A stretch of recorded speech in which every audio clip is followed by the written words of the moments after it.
विश्वप्रसादात् भगवत्प्रसादो जुषा प्रसादान्न गति कुतोऽपि ध्यायुं स्तुवं तस्य यशस्त्रिसन्ध्यं वन्दे गुरो श्रीचरणारविन्दम्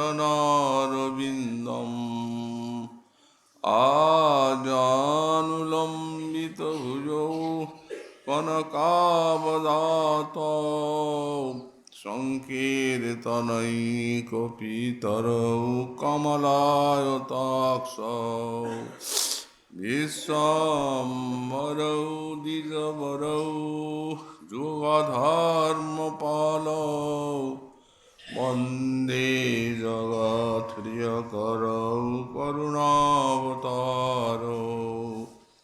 नमस्त्रिकालसत्याय जगन्नाथसुताय च सवृत्ताय सपुत्राय सकलत्राय ते नमः बर्हापीडाभिरामं मृगमदतिलकां कुण्डलाक्रान्तगण्डां पञ्चाक्षं कम्बुकण्ठां स्मितसुभगमुखं स्वाध्वरेन्नस्तवीनुं श्यामं शान्तां त्रिभङ्गां रविकरवसनां भूषितं वैजयन्त्या वन्दे वृन्दावनस्थां युवतिशतवृतां ब्रह्मगोपालवेशम् तप्तकाञ्चन गौरङ्गी राधे वृन्दावनेश्वरी वृषभानुसुते देवी तं नमामि हरिप्रिये मूकं करोति वाचालं पङ्गुं लङ्घयति गिरिं यत्कृपातमहं वन्दे परमानन्दमाधवां वाञ्छाकल्पतरुभ्यश्च कृपासिन्धुभ्य एव च पतितानां पावनेभ्यो वैष्णवेभ्यो नमो नमः हरिभक्ति पराजित हरिनाम परायणा दुर्वृत्ता वा सुवृत्ता वातिसाङ्ग नित्यं नमो नमः नमः धर्माय महते नमो कृष्णाय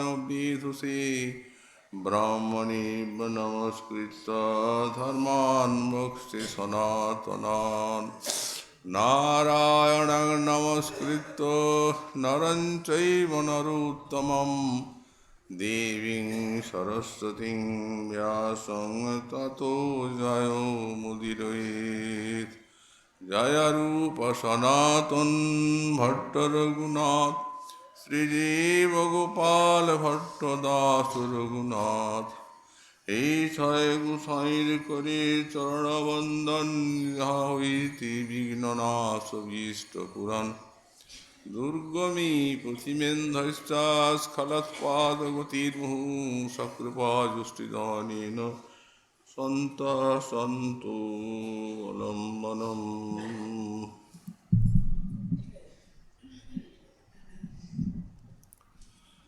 तत्ताम्बूलं चीदर्पयामि चरणौ संवाहयामि क्वचित् मल्लादुपरिमण्डये क्वचिदहु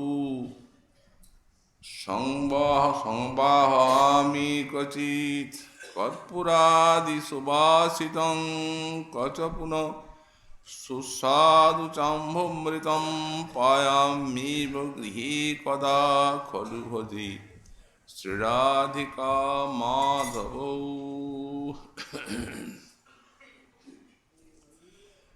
कलिजुग पावनावतार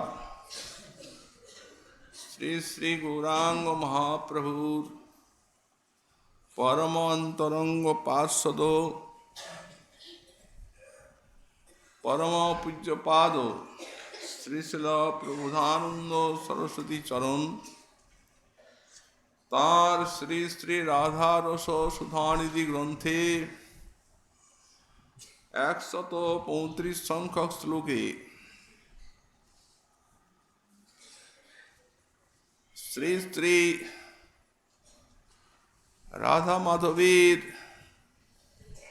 নিকুঞ্জ সেবার অপূর্ব স্ফুরণ লাভ করতে গিয়ে বললেন, পতিতাম্ব ওহু কচিত তাম্বুলাং অর্পয়ামি। বললেন, কোনো সময়ই আমি শ্রী শ্রী রাধা মাধবকে তাম্বুল অর্পণ করব। চরণৌ সম্বাহামি কচিত, কখনো তাঁদের শ্রীচরণ সম্বাহন করব। মাল্যাদ্বৈ পরিমণ্ডৈ, আবার মাল্য ভূষণ বেশ অনুলেপনের দ্বারা তাঁদের সাজাব। সম্ভায়ামি কচিত, কখনো বা তাঁদের শ্রীচরণ সম্বাহন করব।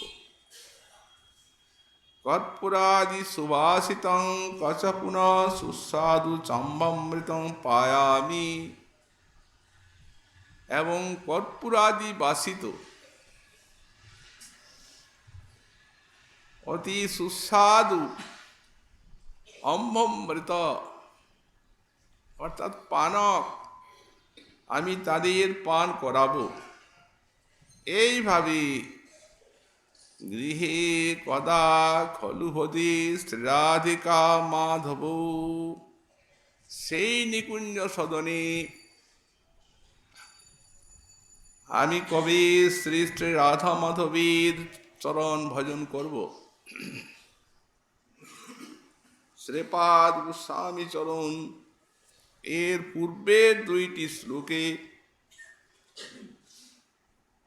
যমুনা তটে একটি মনোহর নিকুঞ্জ মন্দিরে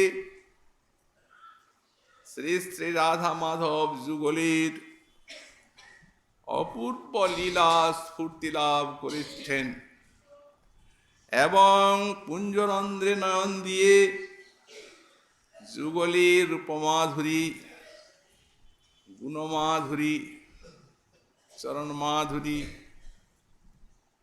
লীলা মাধুরীর আস্বাদন লাভ করেছেন।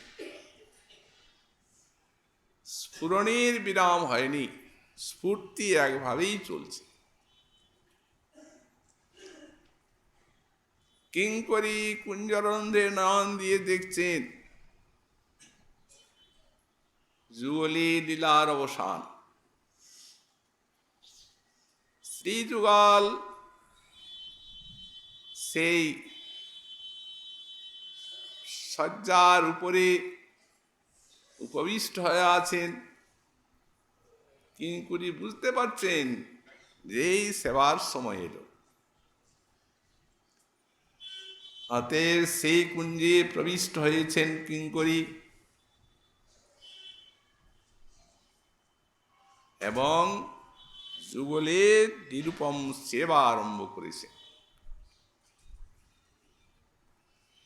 এই ভক্তির অর্থই হচ্ছে সেবা।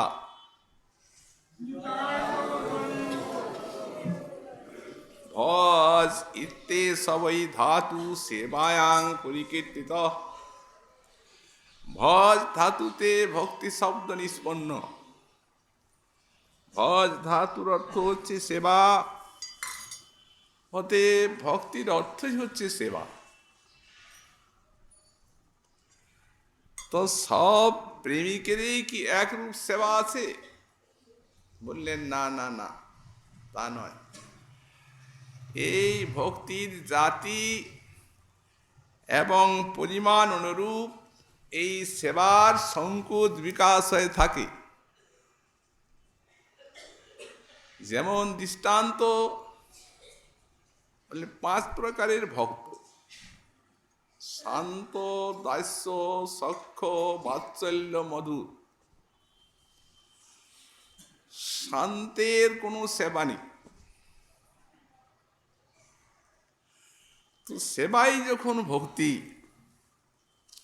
আর শান্ত ভক্তের যখন সেবাই নেই, তখন তাদেরকে ভক্ত বলা যাবে কেন?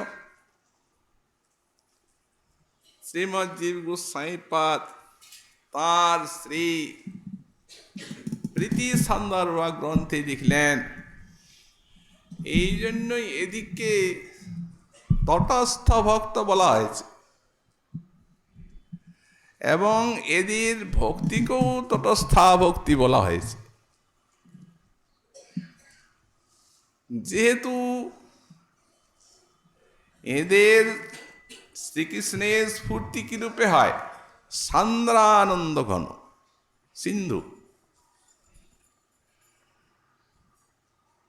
অনন্ত রসঘন স্বরূপ, আনন্দ ঘন স্বরূপ, আত্মারাম আপ্তকাম শিরোমণি। তো সেবার অভিলাষ যাবে কি করে?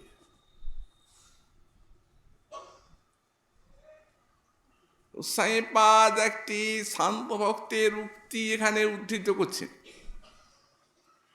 কোন শান্ত ভক্ত বলছেন, যেমন আমার সৌভাগ্য কবে হবে, যেদিন শ্রীকৃষ্ণের চরণ কমল সম্বাহন করব, এই তো সেবা। আর আপনি বলছেন সেবা নেই। বললেন না না, এটা সেবা নয়। তাহলে এটা কি? বললেন চরণ সেবন করতে চাচ্ছেন স্পর্শের ছায়া, নতু সুখদানের ছায়া। চরণ সেবা করে তিনি কৃষ্ণকে সুখ দান করবেন, এই ভাবনাই শান্ত ভক্তের আসতে পারে না। কারণ যিনি সুখসিন্ধু রূপে অনুভব করছেন, রসসিন্ধু রূপে তাকে অনুভব করছেন, সচ্চিদানন্দ সান্দ্রাঙ্গ বলে অনুভব করছেন, তাকে আর কি সুখ দেবেন? অতএব যেমন রূপ দেখে শান্ত ভক্ত আনন্দিত বা সুখী হন, তেমনি স্পর্শ করে আনন্দিত হবে। আহা, যার রূপ এত সুন্দর মধুর, না জানি তা স্পর্শ করলে আবার কত আনন্দ পাওয়া যাবে। অতএব এদের নিজানন্দেরই অপেক্ষা। দাস্য, সখ্য, বাৎসল্য, মধুর, এই 4 প্রকার ভক্তের আছে সেবা। অন্য ধামে সর্বত্রই এই 4টি ভক্তই কম বেশি এদের ঐশ্বর্য জ্ঞান আছে। এই জন্য ঐশ্বর্য জ্ঞান যেখানে সেখানে সেবা সংকুচিত। কেন বললেন? সম্ভ্রম, গৌরব ইত্যাদি জাগে, নিঃসংকোচ সেবা সম্ভবপর হয় না। ব্রজেও এই দাসগণের সম্ভ্রম সংকোচ আছে, তবে হ্যাঁ, অন্যান্য ধামে যেন ঈশ্বর জ্ঞানী সম্ভ্রম সংকোচ থাকে, এদের সেটা নেই। মানে ব্রজের কোনো ভক্তই কৃষ্ণকে ঈশ্বর বলে মানেন না। কৃষ্ণের ঈশ্বর নাহি মানে ব্রজজন, ঐশ্বর্য দেখিলেও নিজ সম্বন্ধ মনন। তো এই সম্বন্ধানুরূপ সেবা। তো দাসগণের সম্বন্ধ হচ্ছে প্রভু কৃষ্ণ এবং তারা দাস। এই রক্ত পত্রকাজী যত দাস, তারা মনে করেন রাজকুমার, এবং প্রভু তিনি, আমি সেবক। অতএব এইটুকুতে যা সংকোচ। তাই কিন্তু গোস্বামীপাদ বললেন এই দাসগণের সেবাটি মাধুর্যময়, সবারই মাধুর্যময় সেবা, ওইটুকু সংকোচ প্রভু এবং দাস, তাই যতটুকু সংকোচ আছে। সখা সুবল মধুমঙ্গল তারা নিঃসংকোচে শ্রীকৃষ্ণের স্কন্ধে আরোহণ করছেন, শ্রীকৃষ্ণকে সেবা করছেন, কৃষ্ণের দ্বারাও নিজের সেবা করাচ্ছেন। কাঁধে চড়ে, কাঁধে চড়ায় করে ক্রীড়ারণ, কৃষ্ণে সেবে আর কৃষ্ণে করায় আপন সেবন। আমার পাটা একটু টিপে দে, তখন উনি সেবা করছেন। কৃষ্ণ যদি বলেন এই রক্তপত্রকাদিকে যে তোমরা তো অনেক সেবা করলে, একটু আমি সেবা করব, বলুন, বলতেও পারবেন না ও কথা, আর ওরা সেটা অঙ্গীকারও করতে পারবে না। কেন? বললেন যেহেতু ভক্তের প্রেমের অনুরূপ, সেই প্রেম কৃষ্ণের ওই ভক্ত সেবা গ্রহণের আকাঙ্ক্ষা জাগায়, এদের সে আকাঙ্ক্ষাটাই নেই, ওটা আমার হৃদয়ে জাগাবে কি? সখাগণের সেটা আছে। এই জন্য এখানে প্রীতি নিঃসংকোচ, এবং এখান থেকেই শুরু হলো নিঃসংকোচ প্রীতি, এবং সেই নিঃসংকোচ ব্রজের প্রীতি ভগবান এবং ভক্তকে যেন রসের স্রোতে ভাসিয়ে নিয়ে চলেছে। গোবিন্দেরও এদের প্রেমে এবং এদের সেবায় কেরামিতা হারিয়ে গেছে।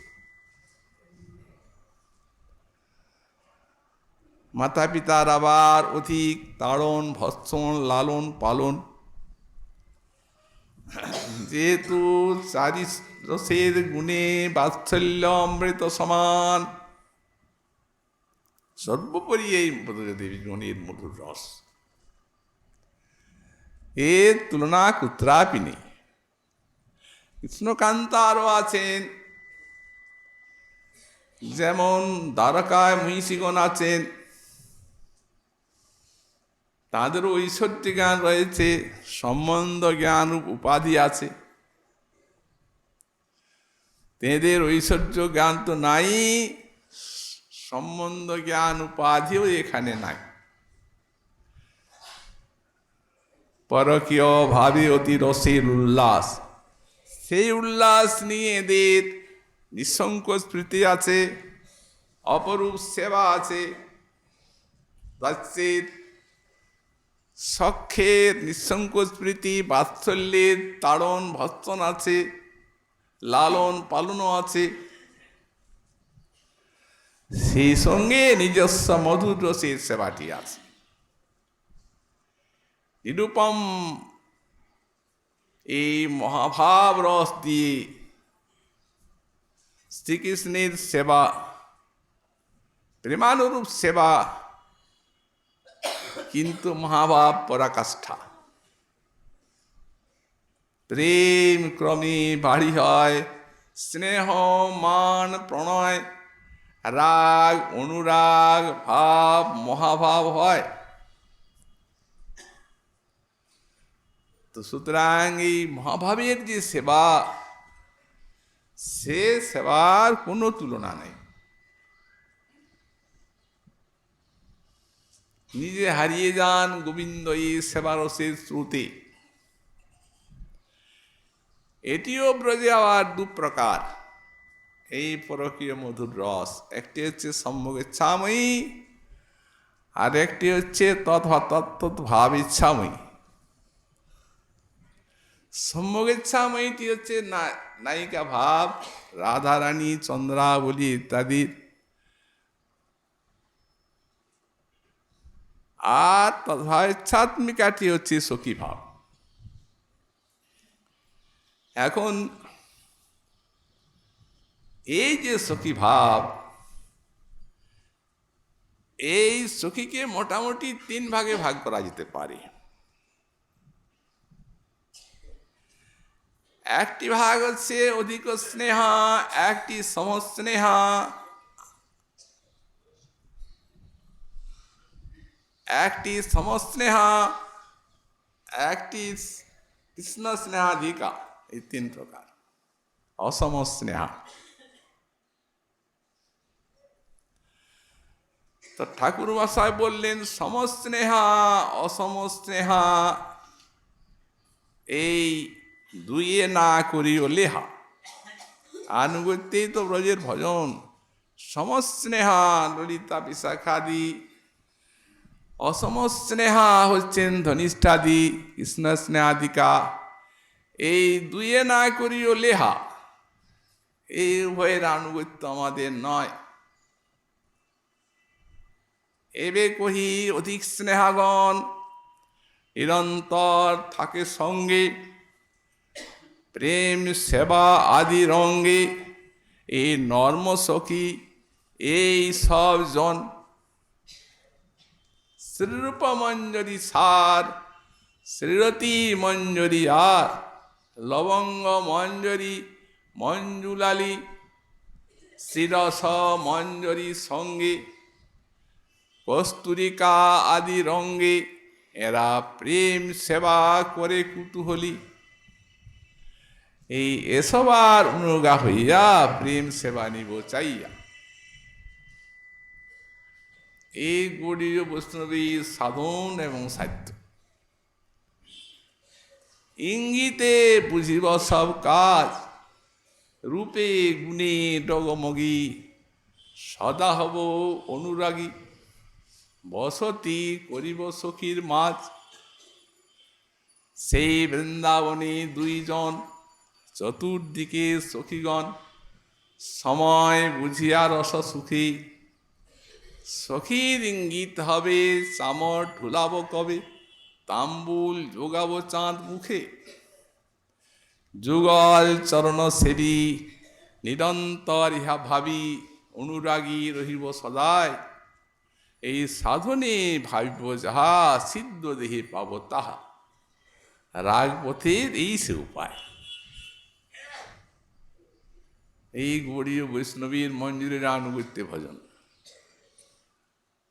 যতদূর পর্যন্ত ভক্তি বা সেবা, এ হচ্ছে সবার শীর্ষ দেশে উচ্চকোটির সেবা, মহাপ্রভুর করুণার দান আর আচার্য পাদগণের আচরিত এবং প্রচারিত বস্তু।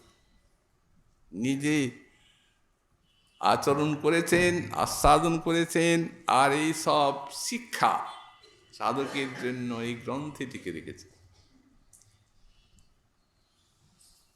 এই জন্যই এটি ভক্তির পরাকাষ্ঠা। শাস্ত্রে দেখা যায় একান্তি ভক্তির খুব প্রশংসা। তো সব স্বরূপেরই ভক্ত একান্তি হতে পারেন, কিন্তু গোস্বামীপাদ বললেন তত্রাপ্যেকান্তিনাং শ্রেষ্ঠা গোবিন্দ হিত মানসা। গোবিন্দ যার মনটিকে হরণ করেছেন তিনি একান্তি গুণের মধ্যে শ্রেষ্ঠ। যেসাং শ্রীশ প্রসাদোপি মনহট্টুং ন শক্নুয়াৎ। নারায়ণের প্রসাদের মনকে হরণ করতে পারে না। কিন্তু এই যে রাধা কিঙ্করী একান্তিত্বের পরাকাষ্ঠায়, কারণ রাধা বিরহিত একা গোবিন্দ এদের মনকে হরণ করতে পারে না।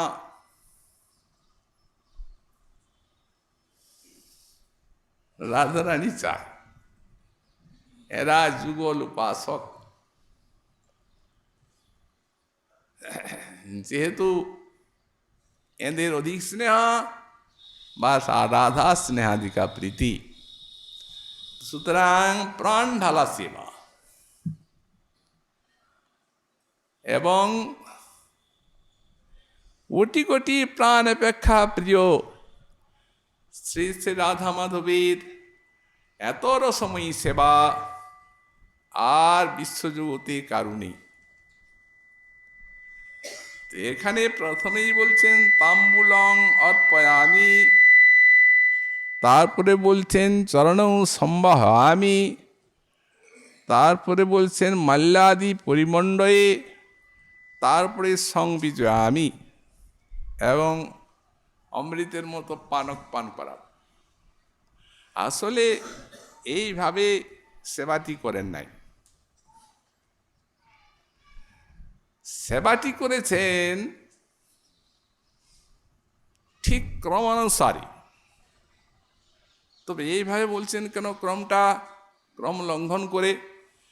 বললেন এটা যখন সেবার বিরাম হয়ে গেল এই শ্লোকে শ্রুতির, তখন এত তিনি আবিষ্ট হয়ে গেলেন, সেই নিকুঞ্জ লীলা স্ফুরণ সুখ আনন্দ সেবা কোথায় চলে গেল, আকাশের থেকে যেন পড়ে গেলেন। সেবাটা করার সময় ক্রমেই করেছেন, কিন্তু বলবার সময় ওই আবেশে একটু এদিক ওদিক হয়ে গেছে। যেমন ভাবে তিনি সেবাটা করেছেন আমরা সেইভাবেই আস্বাদন করছি। কুঞ্জে প্রবিষ্ট হলেন কিঙ্করী, রাধা মাধব উপবিষ্ট হয়ে আছেন শ্রান্ত ক্লান্ত, দেখছেন ঘর্মাক্ত কলিবর। কিঙ্করী ওই ব্যজনে নিয়ে বাতাস করছেন। প্রথমে এই যে লিখেছেন ও সংবিজয়ামি কচিত, বাতাস করছেন। বাতাস করতে করতে যুগলের ঘর্মবিন্দু বিলুপ্ত হলো। দেখছেন কিঙ্করী, তখন ওই বিজয়ামি ছেড়ে দিয়ে আর সংবিজয়ামি আরম্ভ করলেন। সম্যক রূপে বিজয়, সেটা আবার কি প্রকার? বললেন যেহেতু ওই এমন পরিপাটির সঙ্গে বাতাসটা দিচ্ছেন যে রাধারানীর শ্রীঅঙ্গগন্ধ ভার ওই গোবিন্দের নাসাতে প্রবিষ্ট করাচ্ছে।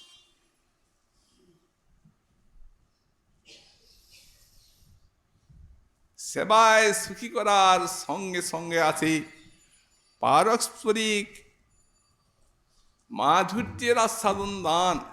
কে জানেই সেবা এই নিত্য কিঙ্করী গণের কাছেই শিখতে হবে। এদের আনুগত্যেই এরূপ সেবার শিক্ষা, এবং এদের ভাবটা ভাবতে হবে। মহাজন বললেন মহতের ভাব ভাবিতে ভাবিতে তদ্ভাবে হবে সর্ববিস্মরণ, অন্তর বাহ্যে তবে একাকার হবে, তখন মহৎ ভাবে রস হবে আস্বাদন, তখন রসের আস্বাদন হবে। মহৎ আনুগত্যে এবং মহতের ভাবে কেমন ভাবে কিঙ্করী বিজন করছেন সেটি গৌড়ীয় বৈষ্ণবকে দেখতে হবে, এবং সাধনার সময় সেটি চিন্তা করে সেইভাবে বিজন করতে হবে। বিজন নয় সংবিজন। রাধারানীর গন্ধ গোবিন্দের নাসাতে দিচ্ছে, পাগল করে তুলছে। অপ্রাকৃত মদন ওই মাদনাক্ষ ভাবে স্পর্শ পেয়ে নাসারন্ধ্রে উন্মত্ত হয়ে উঠছে। এক সময় শ্রী তুঙ্গবিদ্যার সঙ্গে বনে বৃন্দাবনে বিচরণ করছেন শ্রীমতী রাধারানী। তো ইনিও গোবিন্দ গন্ধ পেয়েছেন দূরের থেকে। তুঙ্গবিদ্যাকে বলছেন সখী তোমার সখা যেন আমায় দেখতে না পায়, আমি লুকিয়ে পড়ব। এই যে লতা পাতার কুঞ্জটা নিবিড় হয়ে আছে, এইখানে যদি লুকিয়ে থাকি তো তোমার সখা আমায় দেখতে পাবে না। কিন্তু সখী, তুমি তাকে সূচনা করে দেবে না। তুমি সূচনা করলে তো ধরা পড়ে যাবে। তখন তুঙ্গবিদ্যা বলছেন রাধে, আমাকে সূচনা করার ওকে দরকার লাগবে না। একটু বিষয়টা সাক্ষাৎ না বলে আর একটা সামনে মাধবীলতা বিকশিত হয়ে আছে, ওই তাকে লক্ষ্য করে রাধাকে বলছে। রাধার এক নাম মাধবী। হে মাধবী, তুমি নিজেকে গোপন করার চেষ্টা করছো, কিন্তু তোমার পক্ষে গোপন করা অত্যন্ত অসম্ভব। যেহেতু তোমার যে গন্ধ, এই গন্ধ যেভাবে এই পরিমলটা ব্যাপ্ত হয়ে আছে, সে ওই মধুকর, সে দূরের থেকে যেখানেই থাক আসবে এবং কম্পিত করে তোমার মধু পান করবে। রাধারানীকে বলা হচ্ছে মাধবী, সর্বদা কান্ত যার অধীন তারই নাম মাধবী। এখন ওনাকে বলা হচ্ছে, সখী তুমি যে বলছো যে তুমি সূচনা করে দেবে না, আমার সূচনা লাগবে না। তোমার যে অঙ্গ পরিমল, তুমি লুকিয়ে থাকলেও তো ওই অঙ্গ পরিমলটাকে লুকাতে পারবে? তা তো পারছ না। অতএব অঙ্গ পরিমল এমনভাবে ব্যাপ্ত এই বৃন্দাবনে যে সেই কৃষ্ণ ভৃঙ্গ সেই গন্ধ দূরের থেকেই পাবে এবং এই গন্ধের অনুসরণে এসে আর সেই ভৃঙ্গ তোমার মধু পান করবে। এই জন্যই গোস্বামীপাদ বললেন গন্ধন মাদিত মাধবা, যে রাধারানী গন্ধের দ্বারা মাধবকে উন্মাদিত করে তোলেন। প্রত্যেকটি শব্দ স্পর্শ রূপ রস গন্ধ এমনি কৃষ্ণের উন্মাদক, তেমনি কিঙ্করী কি করছেন, ওই কৃষ্ণের অঙ্গগন্ধ ভার নিয়ে আর রাধারানী নাসারন্ধ্রে দিচ্ছেন এবং সেবা সুখের সঙ্গে সঙ্গে একটি অপরাকৃত রস চরম আনন্দ ঈশ্বরীকে আস্বাদন করাচ্ছেন। এমনি পরিপাটির সেবা আমাদের রাধাভাব অঙ্গীকার করলেন শ্রীমন্ মহাপ্রভু। স্বয়ং কৃষ্ণ রাধারানীর ভাব গ্রহণ করে আস্বাদন করলেন। রাধা ভাবে কৃষ্ণের শব্দ স্পর্শ রূপ রস গন্ধ। তো এই গন্ধ আস্বাদনে আমরা কথা বলি একটি লীলাতে। শ্রী কবিরাজ গোস্বামীপাদ লিখেছেন, একদিন বৈশাখের পূর্ণমাসী দিনে ভক্ত সঙ্গে মহাপ্রভু চলিলা উদ্যানে। কোন উদ্যান? জগন্নাথ বল্লভ নামে উদ্যান প্রধানে প্রবিষ্ট হইলা প্রভু ভক্তগণ শোনে সেই জগন্নাথ বল্লভ উদ্যান। সেখানে আবার এমনি ষড় ঋতুগণ তাহা বসন্ত প্রধান হয়ে আছে। যাহা দেখি সুখী হইলা গৌর ভগবান। বৃক্ষ শাখায় একদম সুপ্রস্ফুটিত হয়ে আছে, যার পরিমল চারদিকে ছড়াচ্ছে এবং সেই পুষ্পগন্ধ লইয়া বহে মলয় পবন বইছে। সুখ সারি পক্ষে ভৃঙ্গ করে আলাপন, আর পুষ্পগন্ধ লইয়া বহি মলয় পবন।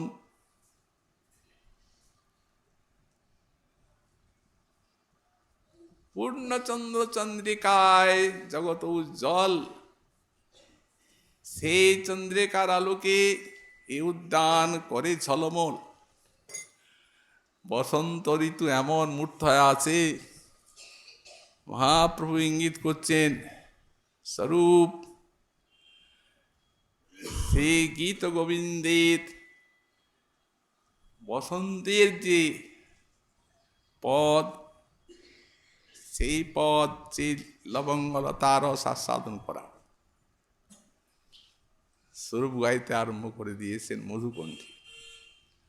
ললিত লবঙ্গলতা পরিচীলন কোমল মলয় সমীরে, মধুকর নিকর করম্বিত কোকিল উজিত কুঞ্জ কুটিরে।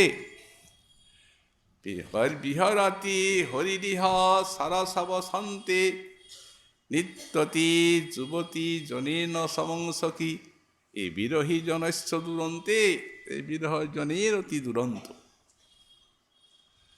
উন্মদ মদন মনোরথ পথিক বধূজন জনিত বিলাপে, অলিকুল সংকুল কুসুম সমূহ নিরাকুল বকুল কলাপে।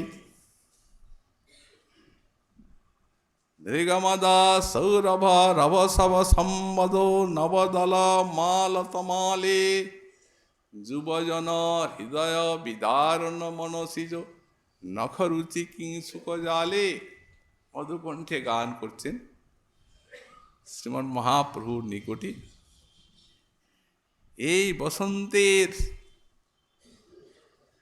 এই রাধা মাধবীর লীলাপদ শ্রবণ করে আর মহাপ্রভু উন্মত্তের মতো নৃত্য করছেন। নৃত্য করে করে যাচ্ছেন। সহসা অশোকের তলে কৃষ্ণ দেখা চম্বিতে, অশোক বৃক্ষের তলায় কৃষ্ণ দাঁড়িয়ে আছে। যেমনি দেখেছেন রাধা প্রেম বুকে আছে তো, তেমনি সেই দিকে অতি বেগে ছুটে গেছেন। ছুটতে ছুটতে দেখছেন কৃষ্ণ অন্তর্ধান, এটা তো স্ফুরণ। যেমনি কৃষ্ণ অন্তর্হিত হয়ে গেলেন, তেমনি মূর্ছা এসে গেল। সেই কৃষ্ণের অঙ্গের গন্ধে ভরিল উদ্যান, সারা উদ্যান কৃষ্ণের অঙ্গে গন্ধে ভরে গেল। মহাপ্রভু যখন মূর্ছা গেল, নিরন্তর নাসায় পৈশে কৃষ্ণ পরিমল, গন্ধ আস্বাদিতে প্রভু হইল পাগল। এই শ্রীকৃষ্ণ অঙ্গগন্ধ আস্বাদন করছেন, রাধারানীর ভাবে উন্মত্ত হয়ে পড়েছে। রসোদ্গার করতে লাগলেন স্বরূপের কথা শুনে। কস্তুরিকা নীলোৎপল এই গন্ধের যে ব্যাখ্যা আস্বাদন, তার যেই পরিমল, তাহা যিনি কৃষ্ণ অঙ্গ গন্ধ ব্যাপী 14 ভুবনে, সবার নাশা করে আকর্ষণে, নারীগণের আঁখি করে অন্ধ। কোন নারী ত্রিভুবনে ব্যাপ্ত হচ্ছে বলে কি সব নারীরই আঁখিকে অন্ধ করছে? বললেন না না, এই ব্রজবালা গুণের কথা বলছে। কারণ প্রেম না হলে তো কৃষ্ণ মাধুর্যের আস্বাদন হয় না। গন্ধ নিজের শক্তিতে ব্যাপ্ত হচ্ছে ত্রিভুবনে বটে, কিন্তু ত্রিভুবনের সবাই কি গন্ধ আস্বাদন করছেন?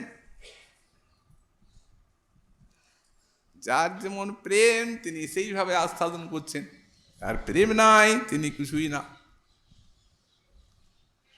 সখী হে, এই কৃষ্ণগন্ধ জগত মাতায় রাধার হবে বলছেন মহাপ্রভু।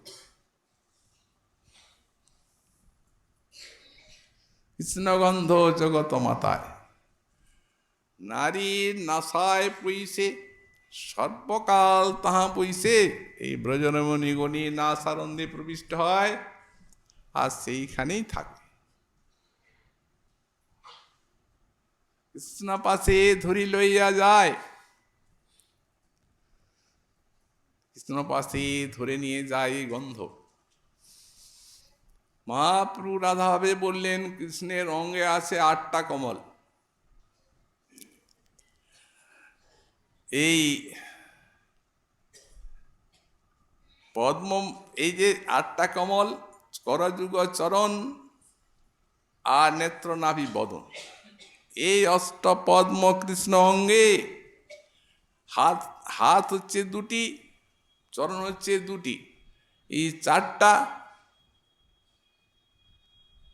আর নয়ন হচ্ছে 2টি, এই 6টা, আর একটা হচ্ছে নাভি, আর একটা হচ্ছে মুখ। এই অষ্টপদ্ম কৃষ্ণ অঙ্গে কস্তুরী লিপ্ত কমল, তার যেই পরিমল, সেই গন্ধ অষ্টপদ্ম সঙ্গে। হরে নারীর তনুমন, তাদের নাশা করে ঘূর্ণন। ব্রজরমণী গণের দেহকে এবং মনকে হরণ করে আর নাশাটাকে ঘোরায়। ছুটায় নিবি খসায় কেশবন্ধ, করিয়াগে বাউরি নাচায় জগত নারী। ওইছে ডাকাতি কৃষ্ণ অঙ্গ গন্ধ। কৃষ্ণ অঙ্গ গন্ধ এ ডাকাত, চোর নয়। বল পূর্বক নারী চিত্তমনকে ব্রজরমণী গণের আকর্ষণ করে। আপনারা বুঝতেই পাচ্ছেন, যখন কৃষ্ণ অঙ্গের এই গন্ধের এই শক্তি, তখন এতটা বশীভূত হচ্ছেন কেন? ওরে নারী তনুমন নাশা করে ঘূর্ণন, এতটা বশীভূত হওয়া তো উচিত নয়। বললেন কি করব? ইন্দ্রিয়গুলি তো আমাদের অধীন নয়। সে গন্ধের বশ নাশা, সদা করে গন্ধের আশা। নাসিকা সেই গন্ধের বশীভূত হয়ে আছে, সব সময় সেই গন্ধের জন্য আশা করে। কভু পায় কভু নাহি পায়, পাইয়া পিয়া পেট ভরে, পিউ পিউ তবু করে। আর না পাইলে, বলছে না পাইলে তৃষ্ণায় মরি যায়। শুধু তাই তো নয়, এই মদনমোহন নাট, এই যে মদনমোহন একটা ইন্দ্রজালী নাট, বলছে ইন্দ্রজালের মতো এই শক্তি আছে। ই করেছে কি, মদনমোহন নাট পশারি গন্ধের হাট। এই বৃন্দাবনে গন্ধের হাট পেতে দিয়েছে, অঙ্গগন্ধের হাট বাজার। বশীভূত না হয়ে কোনো উপায় নেই। বাজারে যদি অতিশয় লোভনীয় বস্তু থাকে, তো ক্রেতার সেটি গ্রহণ করার ইচ্ছা হয়, যতই মূল্য থাকুক। কিন্তু যদি পয়সা না থাকে, বললেন পরম লোভনীয় বস্তু যদি কোনো দোকানদার বিনামূল্যে দেয়, তখন তো একবারে। তো বললে এখানে সেরকম অবস্থা। এই মদনমোহন নাট এমনি নাট জানে, পশারি গন্ধের হাট বাজার খুলে দিয়েছে। বিনামূল্যে বিলায় নিজামৃত, পয়সা লাগবে না, নিয়ে যাও। এত মনোহর এবং লোভনীয় বস্তু বিনা পয়সায় পাওয়া যাচ্ছে, তারা ছাড়বেন কেন? নিতে তো নিলেন, কিন্তু পরিণাম বড় ভয়ঙ্কর। বিনামূল্যে দিলেন উনি, এরাও নিলেন। কিন্তু বিনিমূল্যে দেয় গন্ধ, আর গন্ধ দিয়া করে অন্ধ। যেমনি গন্ধ নেওয়া হলো, তেমনি অন্ধ হয়ে গেল চোখ। আর উপায় নেই। নারী ঘরে যাইতে পথ নাহি পায়। এখন কোন পথে যে তারা যাবেন ঘরে, সে আর রাস্তা তারা পান না। চোখই অন্ধ হয়ে গেল তো কি করবেন? অতে ইন্দ্রজালির হস্তেই নিজেকে বিক্রয় করা এবং অধীন হওয়া ছাড়া কোনো উপায় থাকে না।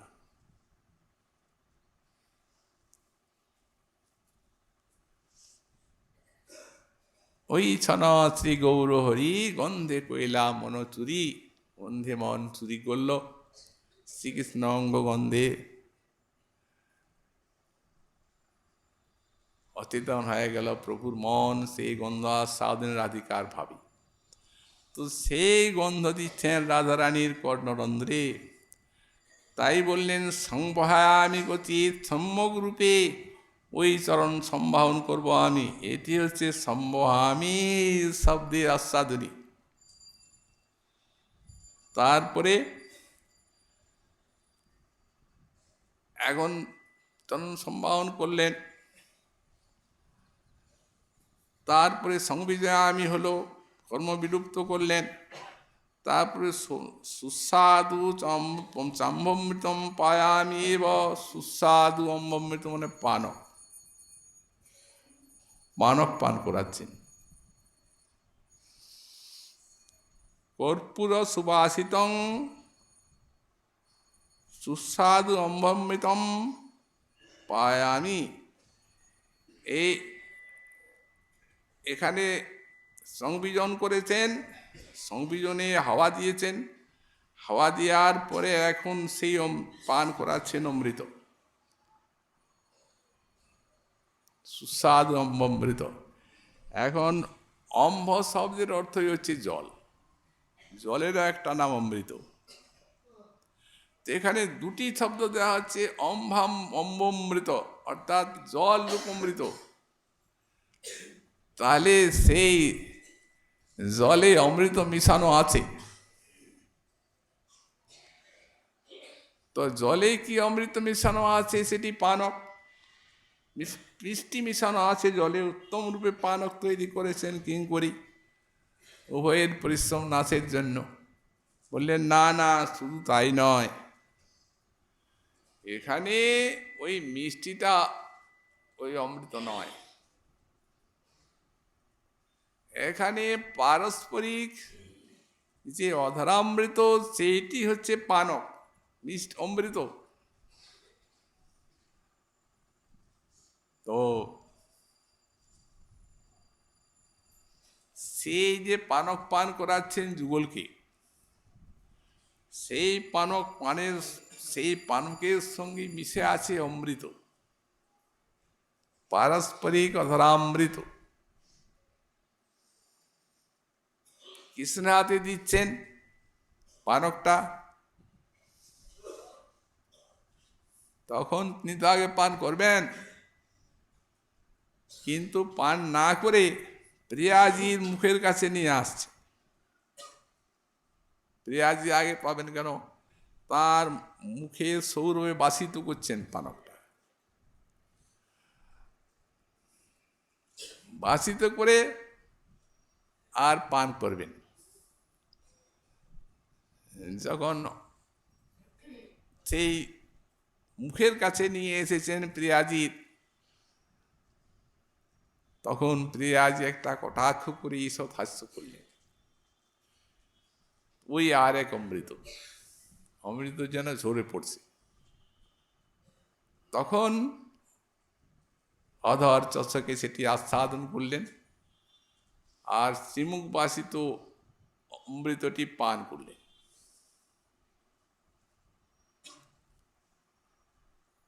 এবং সেই প্রকারে কিঙ্করী রাধারানী তো শ্রীকৃষ্ণ অধরামৃত ছাড়া কিছু পান না। শ্রীকৃষ্ণ অধরামৃত রাধারানীকে পান করাচ্ছেন। তো এই অমৃত শ্রীকৃষ্ণ অধরামৃতের যা আস্বাদ রাধারানীর কত চমৎকার, তার দৃষ্টান্ত আহরণ করে এই শ্লোকের থেকে আগামীকাল আবার আমরা তা আস্বাদন করব। আজকে আমাদের শ্রী ভাগবতী কথার এখানেই বিশ্রাম।